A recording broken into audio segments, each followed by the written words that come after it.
Hello, BookTube. I've got a little mail for you today on a very brisk Thursday. Thought it was just going to be a blah night last night, but then rain came in. A fairly steady, heavy rain at some points. And it ushered in today, clear skies, very beautiful day, but bitingly cold, or at least it feels that way. We haven't had a winter in Boston. I predict that we will never have a winter again. But we didn't have a winter in Boston. And it's amazing how quickly you acclimatize to Bahamian weather, because today is not by any stretch of New England a cold day, but it felt cold all day long. There was a brisk wind, and the air feels inhospitable. I'm ready for shorts and sandals. If that's the weather that's going to be here, I'm ready for it to come rather than dilly-dallying like this. But it was a lovely day, lovely for walking, and a productive day, although not productive in the way that I want. I'm still being stubbornly emotional on the subject of losing a house guest. I had so much fun when David Murphy was here last week, and one of the things that made it fun is that he just rolled up his sleeves and got down involved in all the stuff that I do, which is not much. That list is not long. And one of those things was rearranging books. We rearranged books in the front room. We rearranged biography and book chat, two big subjects of mine. But that's made me want to rearrange all the others, especially this little book room. And I had company to do it, and now I want company to do it. I don't have company anymore to do it. I'm going to have to do it on my own. I will. I will buckle down and do it. I meant to just make headway on it yesterday. I didn't start at all yesterday. I just looked at it and thought, I will try. It's a bit of a mess now. It's still a mess. There are books everywhere. I know exactly what I want to do. I have a floor-to-ceiling empty bookcase here in the little book room. I want to go through the whole of Hyde Cottage and pull all the little book room type books from everywhere and fill that bookcase. This room should not have any empty bookcases. I want to fill that bookcase, absent maybe one shelf for this year's keepers that I find. And that will open up lots of space elsewhere that I can then consolidate and move things around elsewhere. But the main thing is to fill that bookcase with keepers. And I just haven't done it. I just haven't made myself do it. But we have mail. We have some mail today. A bunch of items came in the mail today that aren't books, so I'm not going to bother to show you. But I did get periodicals. For instance, I got the London Times Literary Supplement, and I also got the New York Times or the New Yorker. This weird classic cover, and both of these magazines do something similar in their letters column. The letters column for the New Yorker has a letter that I love, so I've got to read it to you. It's from Milford, Connecticut, and it, of course, echoes my own sentiments completely. Catherine Schultz beautifully explains the risk posed by solar flares and other space weather. In doing so, she cites FEMA's finding that only two natural hazards have the capacity to simultaneously affect the entire nation. One is a pandemic. The other is a severe solar storm. There was a really good piece by Schultz on space weather and how it can affect, because our electrical grids and satellite relay systems are incredibly vulnerable. But the author of this letter, has another catastrophe in mind that would affect the whole nation. Alas, there is a third: the impact by an asteroid or comet. In the past 30 years, we have witnessed Comet Shoemaker-Levy 9 strike Jupiter to massive effect. Unbelievable. Only Jupiter could absorb such a thing. Comet Sydney Spring narrowly missing Mars, and an asteroid exploding over the Russian city of Chelyabinsk with the energy of nearly 30 Hiroshima bombs. Plenty of film footage of Chelyabinsk, of the comet that exploded over there. Briefly brighter than the sun, a whole bunch of people injured because they did the natural thing. They saw this light exploding in the sky, and they went to the window to look at it. Shockwave hits the window and peppers their whole face with glass. And yet, although very significant steps have been taken, we have hit the snooze button when it comes to enacting a comprehensive defense plan against such a threat. Currently, we have very little infrastructure for deflecting an incoming impactor, nor are our means to assure the detection of one fully adequate. The Near-Earth Object Surveyor infrared space telescope, which was designed to help discover the estimated 25,000 objects large enough to inflict regional damage or worse should they hit Earth, has faced budgetary delays and even the risk of cancellation. Would another wake-up call seal the deal? We can only hope that, like the 1989 space weather event in Quebec that Schultz describes, that was catastrophic, a lot of you will remember that, the next warning shot from space will be large enough to teach a lesson without being large enough to cause a catastrophe. Yes, indeed. Yes, indeed. There are plenty of huge near-Earth objects, and keep in mind, if it comes to us from inside the sun's penumbra, we wouldn't see it. Until it was right on top of us, we wouldn't see it. I might disagree with the writer from Milford, Connecticut, that we have no ability. We know now that we can land a probe on a comet. But that takes a lot of excess time. That takes a lot of preparation. If we don't see it coming, certainly the fixed, hard terrestrial precautions that aren't there. They don't exist. And that could be devastating. Of course, the one other thing that could affect the whole country or the whole world is another pet favorite of mine, which is the eruption of the Yellowstone supervolcano. There is a gigantic super caldera underneath a part of Yellowstone National Park. People think of the geysers in Yellowstone that erupt regularly, Old Faithful and whatnot. That's the tiniest fragment. People who go to the park will often be told that they are the steam being let off from an old volcano. But that old volcano is only part of a super volcano that is underneath a vast amount of area. And that is, in geological terms, I know this isn't really accurate, overdue.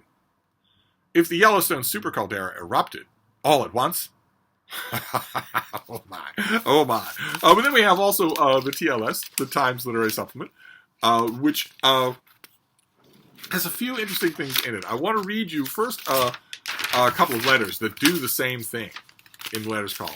Sotto voce. They're not outright saying it, but they do the whole thing. I won't read you the whole of one. One is about the history of book pricing, written very pretentiously by a guy from Japan, who says, if I remember correctly, when you're not remembering anything, Seymour, you've got a million reference works open in front of you. But it's all about the earliest point at which books had prices printed on them. And he identifies some of those earliest ones very comprehensively in a way that sounds to me like a gauntlet thrown down. It sounds to me like the writer is daring any other TLS writers to come up with earlier examples. And I bet somebody does. We'll see. But there was also another example like that. Was it from? Oh no, it was from the NB column in the back about annotated editions, specifically the annotated edition of Mrs. Dalloway by Merve Emre that I read. I loved it, reviewed it. Published by Liverite in 2021. We saw it on this channel. The annotated Mrs. Dalloway incorporates copious columns of marginal notes that will be useful to many readers of Virginia Woolf's novel. According to Liverite's website, these notes are the work of, quote, brilliant young Oxford scholar and critic Merve Emre, who now teaches at Wesleyan. The annotated Dalloway is also, quote, lushly illustrated. In the New York Review of Books, however, a review by Edward Mendelsohn drew our attention to a dubious editorial decision to amalgamate the British and American versions of Mrs. Dalloway, both of which were published in 1925, just at the crucial moment when Clarissa is contemplating the death of Septimus Smith. The result, Professor Mendelsohn judges, is, quote, a paragraph that the author never wrote or imagined. This deliberate act of conflation comes back to mind now we have learnt of what may be an accidental but perhaps equally unfortunate omission. Dalloway aficionados will be all too familiar with Clarissa stepping out to buy the flowers herself, the first line of the novel. They will also recall the, quote, pistol shot in the street she hears several pages on, emitted by a self-important motor car. Poor Septimus and his habitual, quote, look of apprehension are also present. Quote, the world has raised its whip. Where will it descend?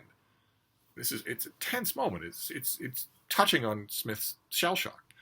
According to the annotated Mrs. Dalloway, Septimus is then hurried on by his wife. There is no time for another crucial moment to be observed. Quote, everything had come to a standstill. Everyone looked at the motor car. Septimus looked. And so on. For a whole paragraph, at the end of which the shell-shocked veteran is thinking, quote, it is I who am blocking the way, but for what purpose? Perhaps Liverite, which we are also told was informed of this omission some months ago, owes Dalloway readers a refund.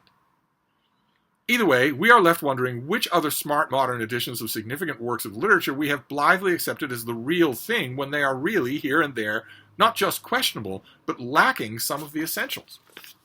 And that is the writer of the NB column opening the door for readers to go through their annotated editions, especially modern ones. The modern annotated Mrs. Dalloway is wonderful, but I missed that. I missed those details completely. They're opening the door for their readers to go through those annotated editions and flood them with examples. Very interesting stuff. Can't wait to see if either one of those prompts any responses. Very interesting for me, I should say, not for you. But anyway, let's now get to the mail at the 10-minute mark. We've got 3 packages to look at, just like we did yesterday, including a box. I won't get into carpeting details here, but this issue of the TLS has a full-length review of a book that is an extreme squeal me wanty Steve book. I very much want a copy of it. I will be spending the rest of the afternoon begging and pleading with anyone I can to get a copy sent to me.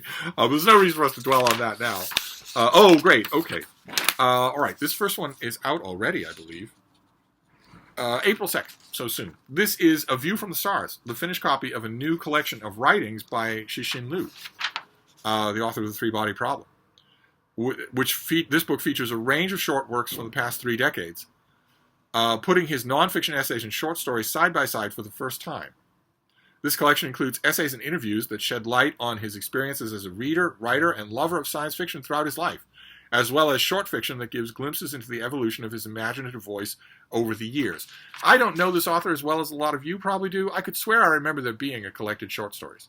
And naturally, when I read this, I wondered, is there going to be any overlap? Are there things in this? This is not long. Is there going to be anything in here that's not in that volume? Or did I dream that volume? Is that volume not real? I'll have to find out, obviously, by the 2nd of April as I'm going to review this. But that's a finished copy. A lot of you are much bigger fans of this author than I am. So you'll want to know that this is coming out, A View from the Stars. Then another of these white envelopes. This thing is wafer thin. So the box is going to have to compensate for a lot, because this is obviously not going to be a Steve book. It's this tiny. We'll see what it is. Maybe it'll be of interest. I do read and review tiny books. What have we got here?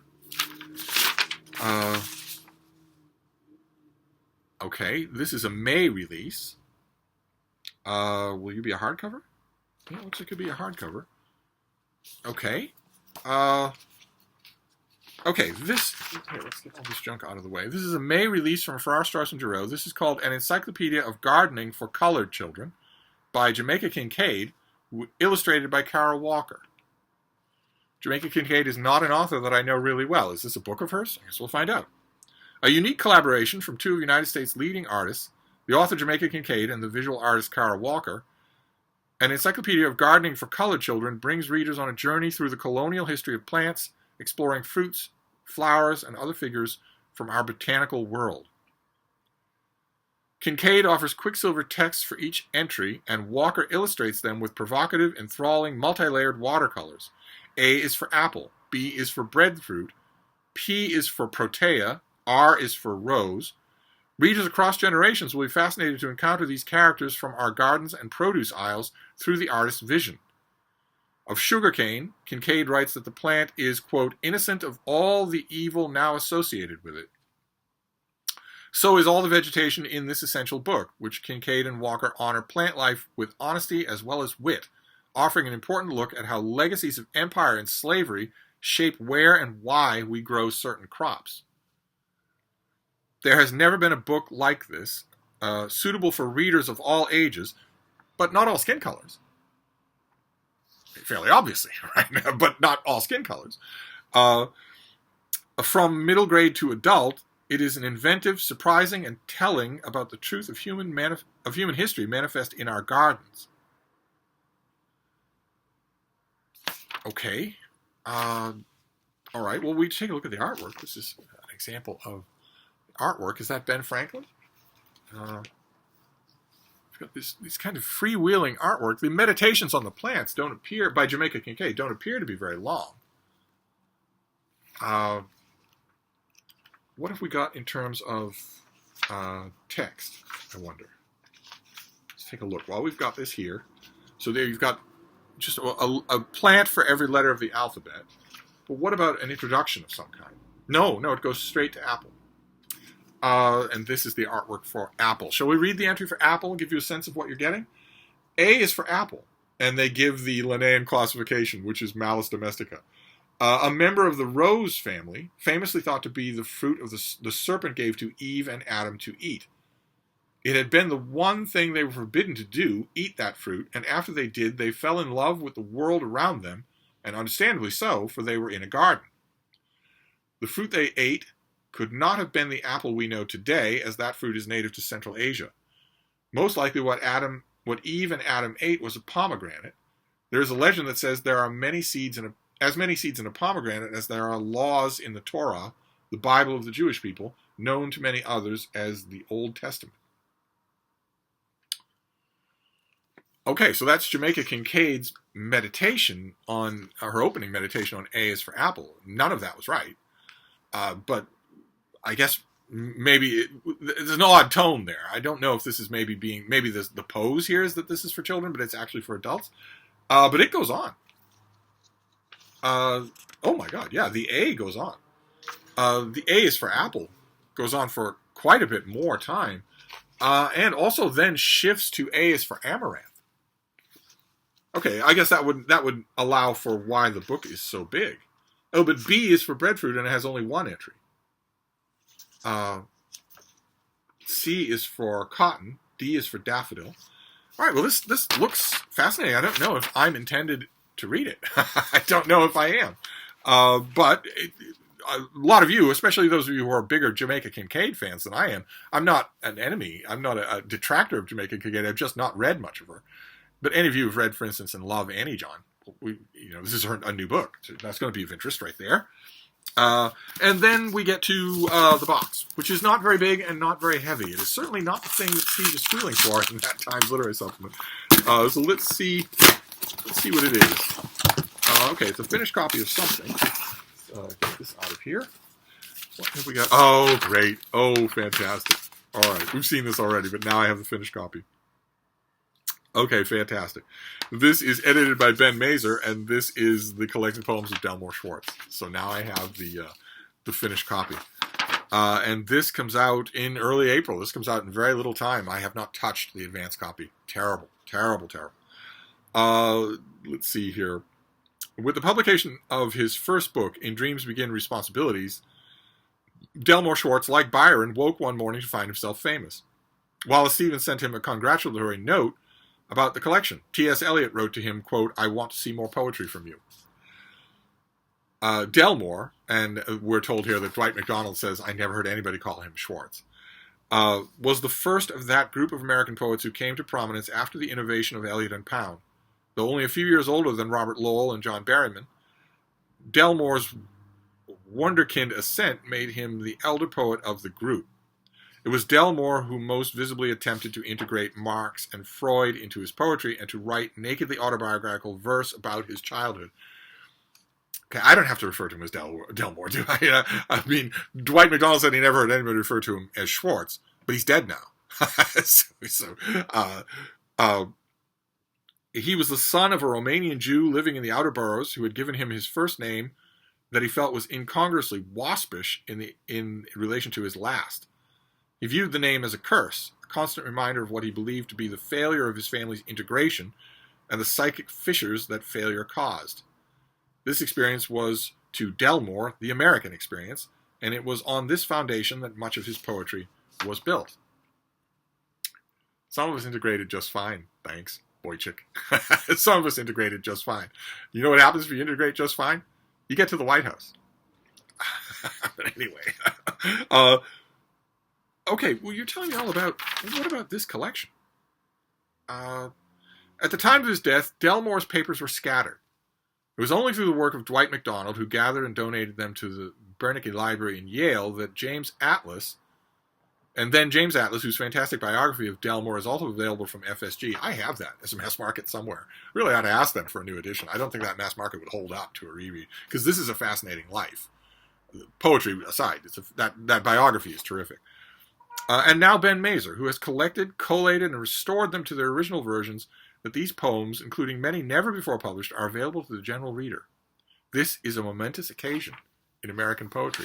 This is going to get reviewed like crazy. Like crazy. I guarantee you that full-length reviews of this are already ready in Galley in a whole bunch of journals. American journals especially. A whole bunch of them. This is going to get reviewed like crazy. And sounds legitimately like it deserves it. I mean, it sounds like this is the very first ground-clearing edition of Delmore's poetry that we've ever had. Fantastic. Okay, so that is the mail. Once again, I love my job. So we have the complete poems of Delmore Schwarz. A lot of you, some of you, are fans of American poetry. Big fans of American poetry, fans of particular figures in American poetry, that sort of thing. I'm thinking that probably out there is someone who would want either the advanced copy of this that I showed weeks ago or this copy. Feel free to sing out. The same rules apply as my much belated giveaway. I have not forgotten the Mirror and the Light giveaway. They're all sitting there on the pile. I just had a house guest who was very needy. Those packages are going to go out. I have not forgotten it. But the same rules would apply here that applied there. You have to know where you live. If you get your address wrong even once, not only will you not get a second try of this book, but you'll never be eligible for any other giveaway that I do. You have to give me your correct mailing address. Your correct mailing address has to be in the lower 48 of the United States of America. It can't be anywhere else. No mail goes to anywhere else from the United States. And also you have to want the book. So you can't respond to this if you get to the end of this interminable mail. You can't respond to this with, I might take it. I might be interested in it. Yeah, thanks. Good to know that you might be interested in it. I'll save my trouble, time, and expense for the people who actually are interested in it. You're not impressing me by being Mr. Casual. So those three things, you have to know where you live. It has to be in the lower 48 of the United States, and you have to want the book. But if you do, there's no reason why I should have two copies of this. I have the advanced copy, and I have this copy. So feel free to sing out. So we have the collected poems of Delmore Schwarz. We have an encyclopedia of gardening for colored children. I am not colored, and I'm not a child, so I don't know that I'm even supposed to read this thing. Certainly, I am not supposed to review it. I think that's the point here, but I would think that since I'm a critic. And A View from the Stars by Cixin Liu. So again, like with Delmore Schwarz, probably all three of these are aimed at a readership that I am not a part of. I'll read them all, of course. But, same thing is true. If you love the author of The Three-Body Problem, if you love that whole series, that whole fictional world, and you've doted on every release that's come out, you might want this book more than I would. Want to try your hand at reviewing it? Just sing out in my email. I leave my email on every video so that you can sing out to me about anything that's bothering you.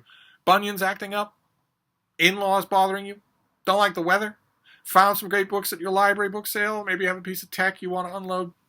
You can email me about anything. As long as you're patient, you can email me about anything. So email me about these books, definitely. But anyway, I'm going to wrap up this mail haul for now, but I'll be back. Thank you, BookTube.